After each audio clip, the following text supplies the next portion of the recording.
Hello बच्चों, कैसे हैं आप। हम आप लोगों से आज चर्चा करेंगे यूपीएसआई के कट ऑफ के बारे में। सबसे ज़्यादा चर्चा का विषय आज जो भी बना हुआ है, सब ज़्यादा जो पूछे जा रहे हैं, जो कमेंट्स आ रहे हैं, वो यूपीएसआई कट ऑफ को लेकर आ रहे हैं। तो जैसे कि आप लोग जानते हैं, इसका एग्ज़ाम अभी चल ही रहा है। इसका एग्ज़ाम 3 चरणों में चल रहा है। तो पहले शिफ्ट का एग्ज़ाम हो गया है, दूसरा जो है ये क्लियर हो गया है, दूसरा जो है शुरू हुआ है, अभी तीसरा होने को बाकी है। तो हम लोग चर्चा करेंगे इसके कटाव के बारे में। ज्यादा आपका समय न लेते हुए मैं इसके डायरेक्ट इसके कटाव के बारे में चल रहा हूं, इसकी कटाव के बारे में कि इसकी कटाव क्या होगी। इसकी कटाव दोस्तों जो हमारी है वो सबसे पहली कटाव होगी जनरल की। जनरल कैटेगरी की कटाव 110।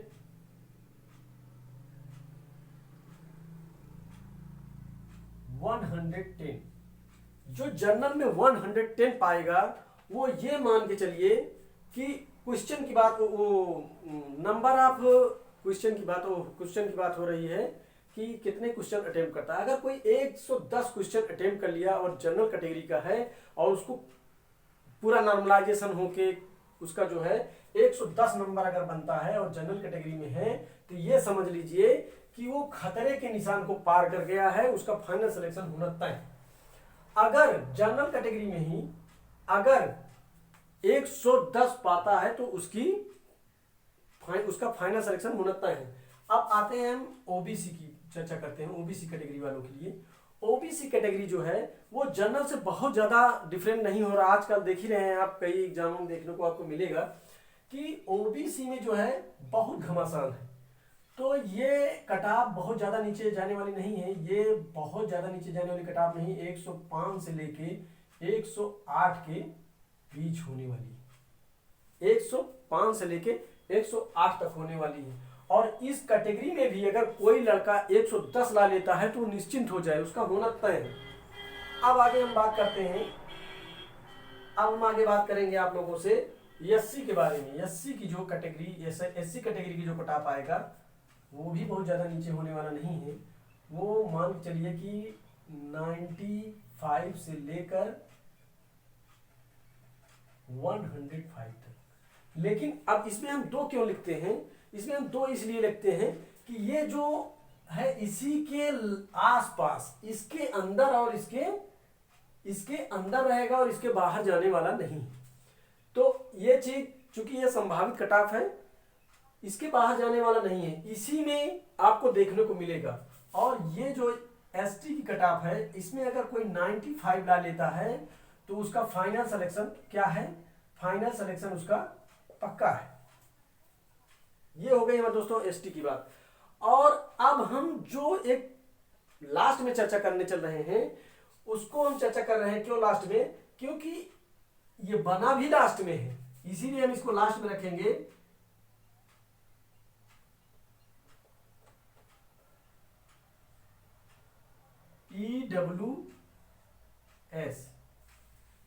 ईडब्ल्यूएस जो इकोनॉमिक वीकली से आता है, उसका कटाव क्या रहने वाला है?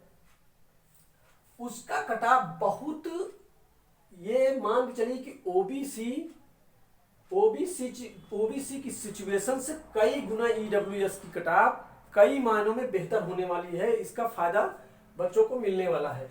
इसकी कटाव जो आएगी वो 100 से 101 से 105 तक ईडब्ल्यूएस की कटाव जाने वाली है। तो दोस्तों ये आपका कटाव हो गया। और कटाव जो है इसी के आसपास रहना है, इससे बाहर कुछ भी नहीं होना है। अगर आप 100 अब कहेंगे कि सर जिसका 95 आता है, जिसका 90 आता है, तो ये तो एक संभावित कटाव ही है।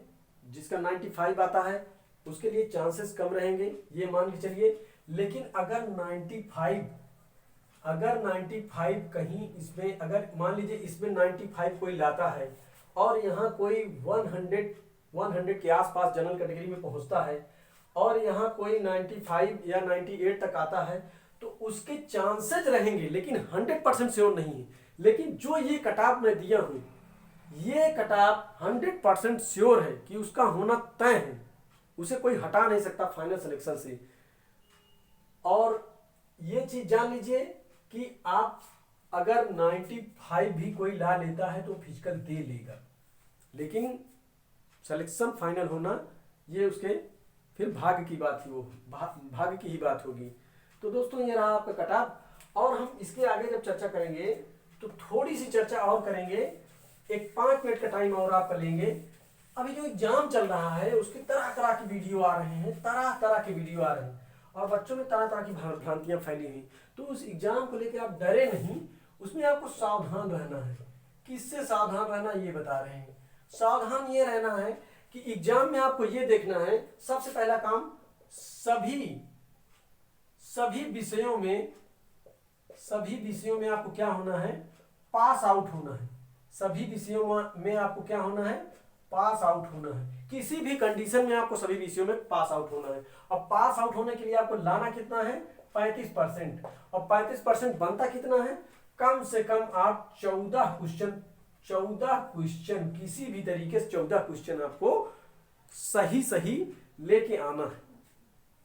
और रही बात जो आपके नॉर्मलाइजेशन की, नॉर्मलाइजेशन जो है, नॉर्मलाइजेशन की बात करेंगे, नॉर्मलाइजेशन की जब बात करेंगे तो नॉर्मलाइजेशन 35% रखा गया है। तो इसका मतलब ये नहीं कि 35% का नॉर्मलाइजेशन होगा तो 35% ही हमारा कटेगा या 35% ही हमें जुड़ेगा, ऐसा कुछ नहीं। जिसका पेपर कठिन है उसके पेपर के प्रकृति को देखते हुए 2%, 5%, 10% से अधिकतम इतना होगा, लेकिन इतना होगा नहीं। और जिसका नॉर्मलाइजेशन में कम होगा उसका बहुत ज्यादा कम नहीं होगा। जिसका पेपर इजी रहेगा, बहुत ज्यादा अटेम्प्ट कर लिया है, सभी सही है, तो ऐसा नहीं कि उसका काट लेंगे, ऐसा कुछ नहीं कि उसका काट 35% सारे क्वेश्चन उसके 35% काट ही लेंगे। जो कुछ थोड़ा बहुत वेटेज बनेगा वही जो है 2%, 4%, 5% ऐसे नॉर्मलाइजेशन होगा। उसके लिए आप टेंशन छोड़ दीजिए, वो सबके साथ होना है, वो किसी के साथ ऐसा नहीं कि सिर्फ उसी के साथ, उसी को देखा गया उसी के साथ होगा, वो टेंशन आप छोड़ दीजिए। सबसे पहले यही जो सावधानी बरती गई ये चीज। और दूसरी सावधानी, आप पेपर में जैसे वीडियो तरह तरह के आ रहे हैं, लोग दिखा रहे हैं, एग्जाम सेंटर से निकलते हैं, कोई कहता है सर ये आ रहा है, वो आ रहा है, ये आ रहा है, उसके चक्कर में बिल्कुल मत पड़े। जैसे कि कुछ लोग बता रहे हैं संविधान के प्रश्न जो है, कुछ लोग बता रहे थे किसी शिफ्ट में 7 क्वेश्चन आ रहे हैं, और कुछ लोग बता रहे हैं किसी शिफ्ट में 14% आ रहे हैं। जैसे अभी जो एग्जाम हुआ है उसमें बता रहे हैं कि आप जो 21 को जो अभी एग्जाम हुआ है, 21/11 को आपका जो एग्जाम हुआ है, उसमें बता रहे हैं सर संविधान से ज्यादा प्रश्न आ रहे हैं। हाँ, तो हमने अपने पहले वीडियो में अगर आपने देखा होगा तो हमने कहा था कि जीएस में अगर आपको कहीं फोकस करना है तो मूल विधि और संविधान में फोकस करना है, और ज्यादा कुछ इधर उधर नहीं देखना है। जो कुछ देखना है एक सरसरी निगाह से देखना है, बाकी ये इन चीजों पे अच्छी पकड़ होनी चाहिए जीएस में, आप जीएस की बेहतरीनी पार कर लेंगे। सबसे बड़ा खतरा कहाँ है, मैथ में पिछले सर्वे में पिछले एग्जाम में हमने देखा था, उसमें बहुत सारे लड़के फेल हुए थे। तो ये मान के चलिए कि लगभग 55% बच्चे ऐसे होते हैं जो इतने मार्क्स ला लेते हैं कि वो फाइनल सिलेक्शन पा जाए, लेकिन यहाँ पर क्या होता है, वो लुढ़क जाते हैं। तो इन सब चीजों को ध्यान रखना है। आपको 4 पे 4 विषयों में पास होना आपके लिए अत्यंत ही आवश्यक है। इस चीज पे आप ध्यान देना। और जो अभी जो एग्जाम दे के निकल रहे हैं, और वो एक चीज ये भी कह रहे हैं कि रीजनिंग का क्वेश्चन वो मैथ में, और मैथ का क्वेश्चन जो है वो रीजनिंग में आ जा रहा है। तो इसमें कोई बड़ी बात नहीं है, इसको लेके कोई भ्रांति नहीं होनी चाहिए, क्योंकि मैथ के ऐसे कुछ क्वेश्चन हैं जो आपको लगेगा कि ये चीजें मैथ की है और रीजनिंग में कैसे पूछ रही है, तो ऐसा कुछ नहीं है। वो वाकई में कुछ मैथ के ऐसे टॉपिक हैं जो आपको रीजनिंग जैसे लगेंगे, और जो रीजनिंग के टॉपिक हैं आपको मैथ के जैसे लगेंगे। तो इस पे बिल्कुल आप चिंता ना करें, और जो आप तक जो तैयारी किए हैं उसी पे आप फोकस करें, और इधर उधर के चक्कर में ना पड़े। और जहां तक मेरी आशा है आप अपने सही रास्ते पर हैं, और अवश्य ही सफलता प्राप्त करेंगे। मेरी आप सब लोगों के साथ शुभकामनाएं हैं। इसी के साथ मैं अपना वीडियो समाप्त करता हूं। धन्यवाद।